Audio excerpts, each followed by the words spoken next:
ربیع الاول د دوه ټکو نه جوړ دی یو ربیع یو اول اور اول ورته ځکه ویل کېږي چې دی پسې ربیع الثانی دی نغې سره فرق د پر ربیع الاول ویل کېږي اول اسی اول ته وایي خو ربیع عربی کې ویل کېږي پرسلی ته موسم بهار ته اور د پیغمبر صلی الله علیه و آله وسلم د دې میاشتې کې راتلل انسانیت ته د دې خبرې پیغام وو چې کم جهالت خزان دی دا به ختمیږي اور د علم پرسلی برزي د ظلم اور د بربریت چې کم هغه انتها دا به ختمیږي اور انصاف اور عدل والا پرسلی برزي اندغه رنګي د انسانیت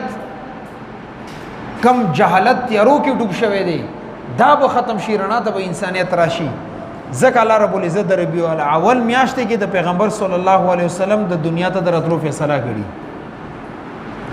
یو په دې خبره ځان پوهیږي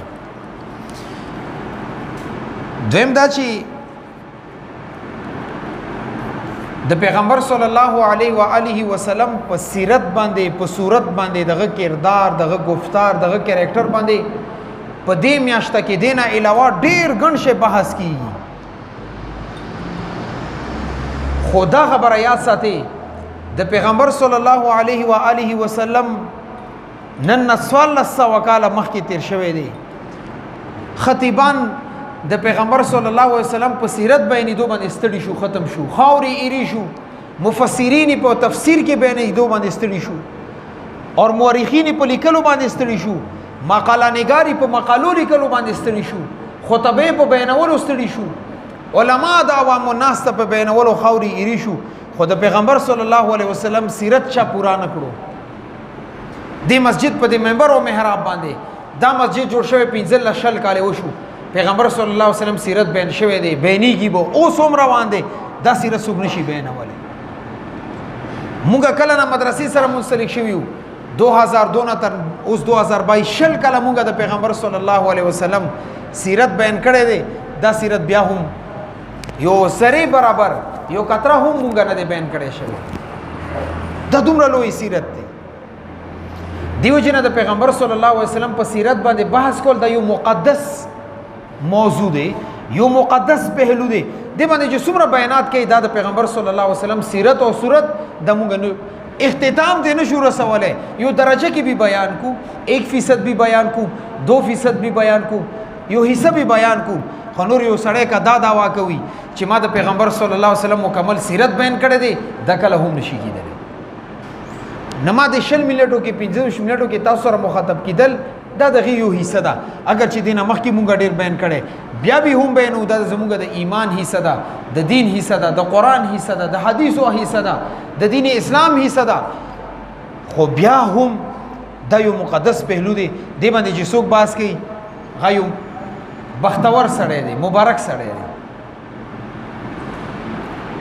دریم دا چې په دې خبره هم ځان پويږي سورہ بقرہ آیت نمبر 129 کی اللہ رب العزت فرمائی ربنا وبعث فیہم رسولا منہم یتلو علیہم آیاتک ویعلمہم الکتاب والحکمہ ویزکیہم انکا انت العزیز الحکیم دے آیات تفسیر کی علماء دالی کلی دی چې د پیغمبر صلی الله علیه و آله وسلم د دې دنیا ته راتلل دا د ابراهیم علیه السلام د دعا برکت دی ځکه پیغمبر صلی الله علیه وسلم یو ځای کې فرمایلو انا ثمرة دعوت ابراهیم زه د ابراهیم علیه السلام د دعا اور د غید اعلان غوښتو نتیجه یم مفسرین سری کی الله رب العزت ابراهیم علیه السلام اسماعیل علیه السلام ته حکم وکړو چې تاسو ذمہ داری ده چې تاسو به د خانه کعبه تعمیر کوئ ابراهیم علیه السلام لاګیا دی د خانه کعبه چې کم هغه دیورونه دیږي کې رادي جوړي اور اسماعیل علیہ السلام لګیا دی کتنا کانی او خخت ورګي اور د لیفت تصور د ابراهیم علیہ السلام زمانه نو ابراهیم علیہ السلام په یو کانی باندې ولاړ دی هغه کته ایس نشته اوا کې ولاړ دی هغه باندې د ردی کی اسماعیل علیہ السلام کانی ورکی ابراهیم علیہ السلام هغه ردی جوړي او چې کله د خانه کعبه جوړي دا دعا کوي ربنا وبعث فيهم رسولا منهم يتلو عليهم آياتك ويعلمهم الكتاب والحكمه ويزكيهم انك انت العزيز الحكيم. بیا چې کله خانه کعبه تعمیر وشو کار پورا شو الله پاک ورته فرمایلو ابراهیم څه غواړي وایا تا د خانه کعبه تعمیر وکړو پس مکه مخ باندې اول کور دا د الله رب العزت د خانه کعبه دا وایا څه غواړي د دعا وکا ربنا ای زمونږ ربا وبعث فيهم ولګیته په دیو کې رسولا یلوی رسول رسولن کې کم تنوین دي ته تنوین تعظیم ویل کېږي عظمت باندې دلیل کوي یو دومره لوی پیغمبر یتلو علیهم آیاتک د پیغمبر په ذمہ داری څه شو دی خلکو کې بد الله پاک قرآن تلاوت کوي دیو جنا قرآن تلاوت په نفس باندې ثواب لري دا اور باندې سوره بقره آیت نمبر 129 دلیل دی کم نام نهاد مولا یا مفتی یا سکالر یا ډاکټر دا وي چې تش د قرآن تلاوت نشته غدا د قرآن خلاف لاګیا دی ظالم هغه پته نشته پستر کو باندې کمې پټې لګولې دا د پیغمبر ذمہ داری ده یتلو علیهم آیاتک دی به تلاوت کی په دې امت کې خلکو ته قرآن خي دیمه ذمہ داری ويعلمهم الكتاب د قرآن تفسیر باندې صحابه کرام ته خي امت ته خي بیا دریم والحکمه احادیث ورته خي ويزکیهم پس رب باندې په مهنت کی دینه به شرک کفر غلظت کمی گندگیانی دی امت نه بداهم وباسي انک انت العزیز الحکیم کې د الله عظمت بیان کو اوس د پیغمبر صلی الله علیه وسلم غوښته د الله رب العزت نه ابراهیم علیه السلام کړي وا چې زما امت کې زما اولاد کې دسه ویلوی پیغمبر پیدا کړي نه پیغمبر صلی الله علیه وسلم ځکه اعلان وکړو انا ثمره دعوت ابراهیم ما دنیا ته راتلل د ابراهیم علیه السلام د دعا اثر دی دغه نتیجه ده او هغه دعا الله پاک قبول کړي هم ده بیا په دې خبره باندې هم ځان پويږي د پیغمبر صلی الله علیه و آله وسلم دغه زندگی دا زموږ تاسو لپاره نمونه هم ده لقد کان لکم فی رسول الله اسوه حسنه اوس یو سړی دی ربیع الاول میاشت کې جلسه کې ناشته کانفرنس کې ناشته یو جلوس کې ناشته هغه د پیغمبر صلی الله علیه وسلم عظمت بیانېږي یقینا دا ډېره لوی خبره ده خو ته به دا سوچ کې چې د پیغمبر صلی الله علیه وسلم عظمت بیانېږي سیرت بیانېږي صورت بیانېږي زما زندگی باندې دغه څه اثر دی ما زندگی کې څه انقلاب راغلی دی ما غي باندې څومره عمل کړی دی دا به هم ته د خپل گریبان کې به سوچ کې بیا په دې خبره باندې هم ځان پويږي چې ابراهيم عليه السلام ته الله پاک دو بچي ورګړي یو اسماعیل علیہ السلام اور یو اسحاق علیہ السلام اسحاق علیہ السلام په اولاد کې زرګاو انبیاء کرام علیهم السلام رغلی هغه هیڅ شک نه نشته دا بنی اسرائیل کې څومره انبیاء کرام علیهم السلام رغلی دا د اسحاق علیہ السلام په اولاد کې رغلی اور د اسماعیل علیہ السلام په اولاد کې یو شخصیت رغله لوی پیغمبر چې هغه ته ویل کېږي محمد مجتبی محمد مصطفی صلی الله علیه و آله وسلم امام الانبیاء لکه ورته میلاو دی امام المبلغین امام المجاهدین امام الصفیاء چې کوم لوی عظمت هغه پیغمبر صلی الله علیه وسلم ته میلاو دی دغه تشکیل د حضرت اسماعیل علیه السلام په اولاد کې شوی دی اسماعیل علیه السلام د حضرت هاجره رضی الله تعالی عنها بچی دی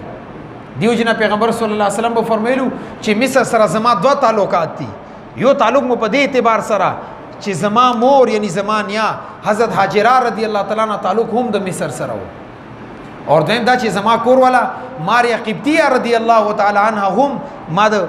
هغه تعلق هم مصر سره دی نه دا ویلو چې زما مور اعتبار سره تعلق هم مصر سره دی اور زما د خرګنی زما د سسرال اعتبار سره تعلق هم د مصر سره دی او به صاحب کرامو دو فرمایلو چې داسې وخت پراشي تاسو به مصر فتح کې خو یو خبره یا ساتي د مصر خلکو سره به سختی نه کوي ولی غي سره زما دوه اعتبار سره تعلق دی نسبی نسبتی تعلق مور سره هم شته او د سخرګنی تعلق مور سره هم شته بعد کې چې د صحابه کرامو مصر فتح کړي دي به مصر کې د عام مفی اعلان کړي دي هغه د پیغمبر صلی الله علیه وسلم د ارشاد مبارک د مطابق کړي دي بیا په دې خبره هم ځان پويږي چې د پیغمبر هر پیغمبر صرف د محمد مصطفی صلی الله علیه و آله وسلم خبره نه کوم هر پیغمبر چې هغه کوم شجره نسب دی دغه والد سے بیا دغه نیکه بیا غور نیکه بیا د سزا د پیغمبر نسل کې کله هم د الله پاک نافرمانه یا گناه کبیره ولا نشي پدې کېدلی، یعنی دا نسب پاک وي. دیو جنا تاریخ ابن عساکر نقل کړي دي، مرفوع روایت نقل کړي، وی پیغمبر صلی الله علیه وسلم و فرمایلو چې د پیغمبر نسل کې کله هم نشي کېدلی چې یو سړی زانی پیدا شي، دا هم نشي کېدلی چې یو زنانه زانیه پیدا شي، دا به بالکل پاک نسب رځي. اور کله دې کې نور گہرا لاړ شو،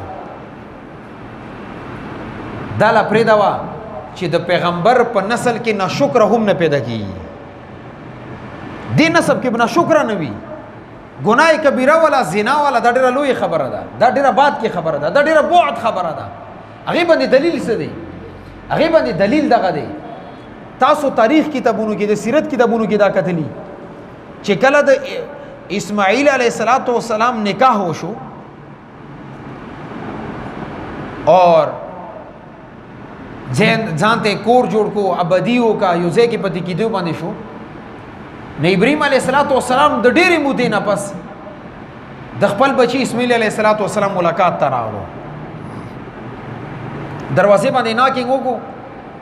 اسماعیل علیه السلام کور کې نو، کور ولې راغله، یعنی د اسماعیل علیه السلام کور ولا د ابراهیم علیه السلام انګور او چراله نی سلام وکړو، نی خبرې اترې وکړي، ورته سو کې څه غواړي بابا؟ ابراهیم علیه السلام دی وخت د ګیره مبارکه سپینه شوی و، ورته اسماعیل علیه السلام کور کې شته، وای نه غسه کار پسې تل نه نشته دی، وای کور کې زندگی څنګه تیریږي؟ د خزي ورته الفاظ دا استعمال کو، ډېر غریبی ده، فاقه ده، سہولت نشته، اسانتیا نشته، خوراک صحیح په ټیم نه ملويږي، ډېر تکلیف کیو. وای خدا یو کار وکا چې کله اسماعیل علیه السلام راشي هغه ته وای چې یو بابا سپینګیره راغلی او دې ویلو چې دا کور ولا چوکټ بدل کا، بس صرف ورته دا وای. اسماعیل علیه السلام چې کله ماخام ټیم کې کور ته رالو، کور ولا ورته چې یو بابا راغلی ستا تاسو یو کو ته کور کې وینا وی سی ویلې دي، خپل کیسه ورته ونه کړ چې ما ورته ویلې چې کور کې تکلیف ته، خوراک نشته، اسکاګ نشته، خو یو خبر وکړه چې دا کور چوکاټ ته کوک دی، دا ترس دی، دا بدل کا. وی تا ته پته شته هغه څوک و؟ ښځې ورته وایي چې نه، وایي هغه زما والد محترم ابراهیم علیه السلام و. وایي دا دویمه خبره کړې دی، نه خبرې چې دی څه مطلب دی، ډېره وزني خبرې کړي، وایي څه مطلب دی؟ ما ته دا پیغام میسج راکړی چې د ښځې د طلاق ورکړه، دا د ستا سره کور کې د پاتې کېدو نه ده، لہذا نن پس ته طلاق ته اجازت ته درته. هغه ښځې ته طلاق واچولو، طلاق یې ورکو، هغه ښځه کور نه فارغه کړه. اسماعیل علیه السلام بل رشتہ وکړه، بل ځای کې نکاح وکړه. ابراهیم علیه السلام بیا ډېرې مودې نه پس کور ته راغلو، دروازې باندې ناکینګ وکړو، چې ښځه رووته السلام علیکم، سلام یې وکړو، ورته بابا وایه څه د پکار دی؟ وی بچی ته پوس ته راغلی دلته دې کور کې زما زوی اسماعیل پاتې کېږي، ورته او اسماعیل علیه السلام زما خاوند دی. ډېر زیات اصرار یې وکړو چې د غرمې ټیم دی، روټۍ ټیم دی، راځه ما سره کور کې روټۍ وکړئ. نه روټۍ نه خورم، سوالونه نه دی کو شوی، کم اس یا اوغ باندې راغلی، هغې باندې ناستې دا خبرې اترې کي، ورته نه ما سره به روټۍ خورې، د روټۍ ټیم دی، خاکنی اوبه سره وسکه. ابراهیم علیه السلام ورته فرمایي چې نه هیڅ نه کوم. وی اسماعیل علیه السلام کور کې شته؟ وی نشته. خاوی چې ماخام کور ته راشي، دا ورته ووایي چې د کور چوکټ ته ډېر سیده دی، نیغ دی، خیال کوه چې دا درنه مات نشي، دا پرېږده دی، دا څه نقصان دی ته ونه رسي، د دې حفاظت وکړه. ابراهیم علیه السلام سوالونه نه دی راکوز شوی، ښه دا ورته ووایي چې دا بابا د شام نه راغلی دی. اسماعیل علیه السلام شپې کور ته راغلو، کور ولا ورته نن یو بابا راغلی و او ستا تپوس یې وکړو. وی تا ورته څه ویلو؟ ما ورته ویل چې هغه کور کې نشته. وی بې د نه څه تپوس وکړو؟ وی ما نه دا تپوس وکړو چې کور کې زندګي څنګه تېرېږي. وی ما ورته ویل چې الحمدلله الله کرم دی، انعامات دي، احسانات دي، الله ډېر سره کړي، موږ د دې شیزونو قابل وو، خو ډېر سره کړي. ولې چې کله د یو ښځه د پیغمبر نکاح کې راشي به دا عظمتي ډېر دی، که خوراک نه وي نه د وي، سکاک نه وي نه د وي، لباس نه وي نه د وي، سهولت نه وي، هېڅ خبره نه ده، خو د پیغمبر نکاح کې راتله دا ډېره لویه خبره ده. قیامت ورځې به دا په دې نوم باندې پسې چې دا د پیغمبر ښځه ده، دا څه لوی عظم، دا وړه د درجه ده، دا څه وړه مرتبه ده. وی به درته څه ویلو وی دې خبرې راته درېم بیا یې راته وفرمیلو چې دا کم د کور چوکټ دی هغې ته وایي چې دا ډېر نیغ دی ډېر ښه دی ډېر بهتر دی سیده دی د دې حفاظت کوه وی مبارک شه ښځې تا ته پته شته دا چې بابا کم راغلی و د ابراهیم علیه السلام زما والد محترم و اور د چوکټ نیغوالي اور د حفاظت کم پیغام یې راکړی دې مطلب دا دی چې دا ښځه ځان سره نکاح کې وساته دې ته نقصان ونه رسي او دا د پر مبارکي پیغام دی ته به مرګه ساته پورې زما سره نکاح کوي انشاءالله دا د ابراهیم علیه السلام د بچی د اسماعیل علیه السلام کور ولا دا حل دی چې کله نه شکر والا پاک دان غوښتل شي ونه شکر خزه د پیغمبر په نکاح کې پاتې شي غیر فارغه کا بل انتظام ورته وو اوس تاسو وکتلو لوط علیه السلام کور ولا کافر ده تر دې پر چې کور ولا خبري بار کی چې لوط علیه السلام باندې دا وਹੀ رغلی دا حکم رغلی دی دشمنانو ته پیغام رسي خو کافر ده خو بیا هم زناکار نه ده بدکار نه ده الله رب العزت انبیاء کرام علیهم السلام نسل اور نسب دسې محفوظ ساتلی دی دیو جنا پیغمبر صلی الله علیه و آله وسلم نه ونیسا تر د آدم علیه السلام پورې د پیغمبر صلی الله علیه وسلم کا شجره نسب روچت کې دا د پاک دامن با حیا با عزت صفاتونه ډکو خلکو کې تیر شوی دی هغه کې سخاوت موجود وو هغه کې د دشمن سره مقابله کې بهادری موجوده و هغه چرته زنا نه ده کړي شراب نه دي اسکلي غلې نه ده کړي دا د انبیاء کرام علیهم السلام د نسب کې ټیک ته بشکه ایمان نه دی راوړې مسلمانان بنو خدا خبره ده چې هغه کار نه و چې هغه د پیغمبر په لمنه باندې داغ ګرځيږي هغه نه الله پاک محفوظ ساتي